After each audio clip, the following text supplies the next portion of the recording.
Друзья, вы когда-нибудь нюхали березовый дёготь? Ну, та самая субстанция, которая пахнет так, будто сам леший походный костер затушил банкой солидола. Эта штука настолько мощная и ядреная, что даже самый микроскоп, кажется, пытается отвернуться и чихнуть. Но сегодня мы будем пытать не свои носы, а вон ту огромную толпу червяков. Вы только гляньте на это столпотворение. Настоящий час пик в метро. И мы зададим им один простой вопрос. Товарищи нематоды, как вам березовый дёготь? На вкус, так сказать. Справится ли дёготь с этой толпой? Усыпит, убьет или просто сбегут от такого соседства? Всем привет, с вами Виктор, и вы на канале Под микроскопом. Если вы здесь впервые, сегодня будет жарко, а точнее ядрено и вонюче. Если вы подписаны, вы знаете, мы просто так червяков не мучаем, мы ищем правду. Ну что, погнали смотреть кто кого. Итак, встречайте наших подопытных. Это нематоды. Если по-простому, микроскопические круглые черви. Одни говорят, что они вредят корням растений, другие, что они вездесущие. Но сегодня для нас они просто испытуемые номер один. Посмотрите на эту плотность. Они такие активные, толкаются, путаются между собой. Прямо как пробка на дороге в час пик. В этой всеобщей суете, смотрите, я даже нашел пассажира, который явно не сел не в тот вагон. Видите, тут проплывает маленькая коловратка. Она одна, а вокруг армия червяков. Думаю, ей сейчас неловко, типа зашла не в тот бар. Ладно, хватит лирики, давайте капать дёготь. Сейчас мы им устроим банный день. Я совсем забыл, что дёготь это же не водичка, а смола. Густая, как старая сметана. Смотрите, что получилось. Моя капля дегтя плавает сверху, как нефтяное пятно в океане. Мы вообще ничего не видим под ним. Попробую аккуратно размешать прямо здесь. Нет, ничего не выходит, он просто собирается обратно в шар. Ну дёготь, ну хитрец, не хочет делиться секретами. Ладно, пойдем другим путем. Давайте посмотрим, что творится на границе на краю этой капли. Вот она, граница раздела. С левой стороны наша черная жижа, с правой мир нематод. И что мы видим? Пока они живые и довольно шустрые. Такое ощущение, что они просто обходят эту гадость стороной. Дёготь до них не добрался. Или они просто не поняли, что это отрава. Подождем минутку. Вы только присмотритесь. Видите? Те, кто были на самом краю границы с дёгтем, начинают тормозить. Если минуту назад они носились как угорелые, то сейчас некоторые просто стоят на месте и слегка подергиваются. 3 минуты. Больше половины нематод уже не двигаются. Они просто лежат трупиками. Эта вонючая штука сделала свое дело. Даже небольшое количество дегтя, растворенное в воде, начали действовать. 5 минут. Тишина. Но есть один нюанс. А вдруг они просто уснули? Вдруг дёготь действует как снотворное? Чтобы это проверить, нам нужна нашатырка или спирт. Обычно, если червяк жив, спирт заставит его дергаться от такой ванны. Давайте плюхнем капельку спирта в эту же каплю. Ух ты, смотрите, что началось. Спирт легче воды, и он создает настоящие вихри. Вы видите это? Мини-торнадо. Круче, чем в фильмах-катастрофах. Но посмотрите на нематод. Основная масса даже не чешется. Лежат как бревна. Значит, дёготь все-таки убил, а не просто усыпил. Только единицы, вот прям маленькая горстка, начали слабо шевелиться. Добавим еще спирта.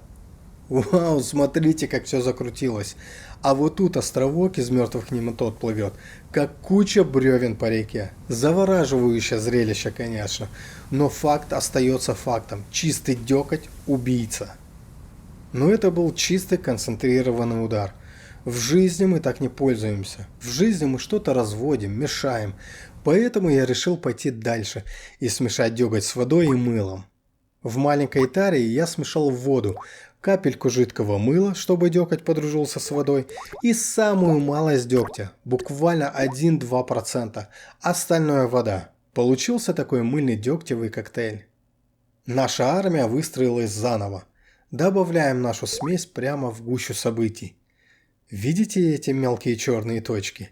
Это и есть наш дёготь, который мы смогли размешать. Изначально нематоды вообще никак не отреагировали. Ползают себе и ползают. Через минуту добавил еще. И вот тут началось. Те, кто попал прямо в самую гущу этой смеси, начали тормозить. Остальные умницы поняли, что дело плохо, и рванули к краям капли воды. Собрались по краю капли. Ага, думаете, спрятались? Нет, так не пойдет. Смотрите, что я делаю. Я сейчас аккуратно по краю разолью эту смесь по всему краю. Теперь им просто некуда деваться. Прошло 7 минут с начала эксперимента. Результат налицо. Часть уже не двигается, большинство еле-еле шевелит хвостами. Да, есть пару шустриков, но их по пальцам пересчитать можно. Даже на дальней периферии, куда смесь почти не попала, червяки дохлые. Смотрите, все поле усыпано черными точками дегтя. Вокруг пузырьки мыла, а нематодам здесь очень и очень плохо. 15 минут, 20 минут, все. Толпа нематод повержена. Полный ноль.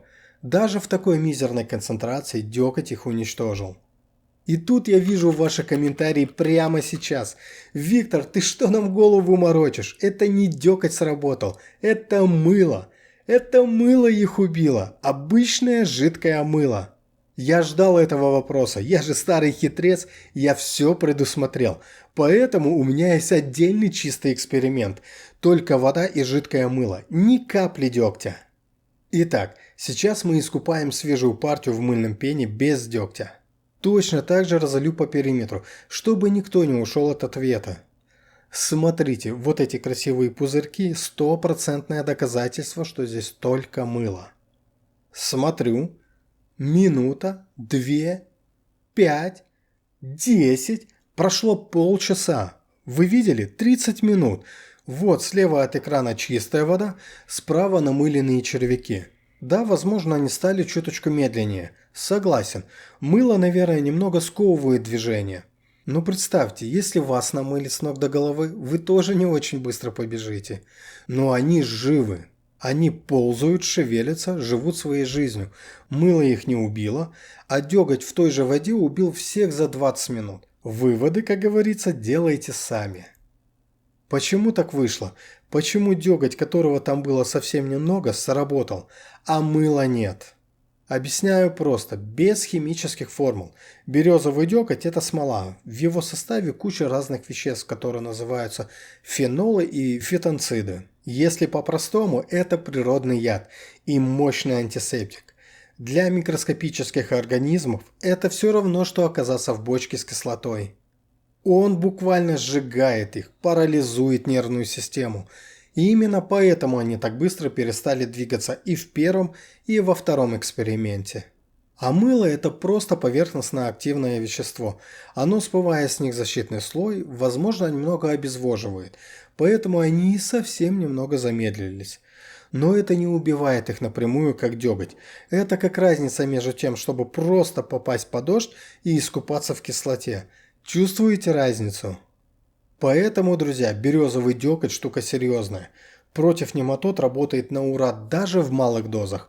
Но, как всегда напомню, не все, что убивает червяков в пробирке, можно лить на грядки с клубникой. Или тем более на себя. Будьте аккуратны. Если вам было интересно, то ставьте лайк этому видео. Это очень помогает каналу. А в комментариях напишите, что еще мы должны рассмотреть под микроскопом. Не забудьте подписаться, чтобы не пропустить новые эксперименты. С вами был Виктор, канал под микроскопом. До новых встреч. И берегите свои микроскопы от запаха дегтя. Пока-пока.